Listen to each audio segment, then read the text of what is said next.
My máme vždy obrovské nároky. Túžime zažiť šialené veci, nevydané zážitky. Ale my ich nehľadáme, ani len nedvihneme hlavu. Zabúdame, že toto je skutočný život a že tú krásu máme všade vôkol nás.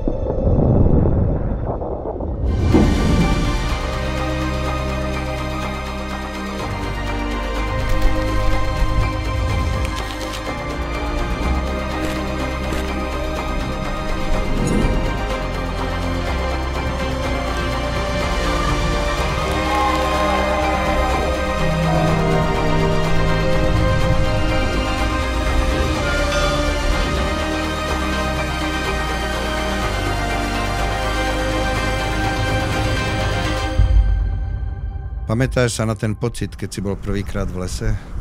To ticho, keď si vnímal každé zašuchotanie, každý praskot?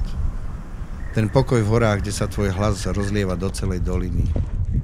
Môžem ti ukázať najvyššie štíty, najtmavšie lesy, najhlbšie údolia, ale tie pocity musíš zažiť ty sám.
Často rozmýšľam, prečo vtáky ostávajú vždy na tom istom mieste, keď môžu ísť kamkoľvek.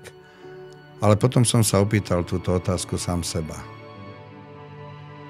Je skvelé mať svoj domov.